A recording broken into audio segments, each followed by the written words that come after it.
आज के वीडियो में हम बात करेंगे कुछ ऐसी सजाओं की जो मानव इतिहास में सबसे दर्दनाक मानी जाती हैं। ये सजाएं ऐसी थीं कि इंसान की रूह कांप जाए। ड्रॉ एंड क्वार्टरिंग, ये सजा मध्यकालीन यूरोप में दी जाती थी। इसमें व्यक्ति को 4 घोड़ों से बांध दिया जाता था और घोड़े चारों दिशाओं में दौड़ाए जाते थे। इस क्रूर सजा का उद्देश्य शरीर को 4 हिस्सों में बांटना था। ये बेहद दर्दनाक और खौफनाक तरीका था और इसे मानवीय इतिहास की सबसे दर्दनाक सजाओं में गिना जाता है। बैम्बू टॉर्चर, इसे एशियाई देशों में प्राचीन काल में इस्तेमाल किया जाता था। इसमें एक व्यक्ति को बांस के पौधों के ऊपर लिटा दिया जाता था और बांस के तेजी से बढ़ने की ताकत के कारण वो व्यक्ति के शरीर के आर पार हो जाता था। धीरे धीरे बांस के पौधे शरीर को चीरते हुए बाहर निकल जाते थे। ये एक बेहद दर्दनाक मौत मानी जाती थी। चाइनीज वाटर टॉर्चर एक ऐसी सजा थी जो बेहद सरल होने के बावजूद मानसिक और शारीरिक रूप से यातना देने में कारगर मानी जाती थी। इसमें एक व्यक्ति को बांधकर उसके माथे पर लगातार पानी की बूंदें गिराई जाती थी।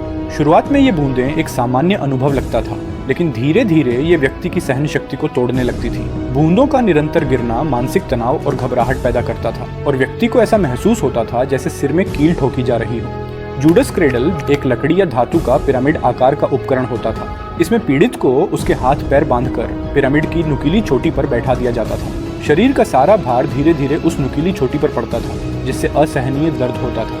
कई बार ये यातना घंटों या दिनों तक चलती थी, जिससे व्यक्ति की मौत भी हो जाती थी। हेरेटिक्स फोक, आज हम बात करेंगे मध्यकाल की एक खौफनाक सजा जिसे हेरेटिक्स फोक कहा जाता था। ये सजा धर्म के खिलाफ बोलने वालों के लिए दी जाती थी। इसमें लोहे की एक कांटा जैसी डिवाइस होती थी जिसके दोनों सिरों पर नुकीले स्पाइक्स लगे होते थे। इसे गले और ठोड़ी के बीच कसकर बांध दिया जाता था, जिससे व्यक्ति सिर हिलाने में भी असमर्थ हो जाता था। जरा सी भी हरकत करने पर नुकीली सुइयां गले और ठोड़ी में चुभती थी और दर्द इतना असहनीय होता था कि कई लोग की मौत भी हो जाती थी।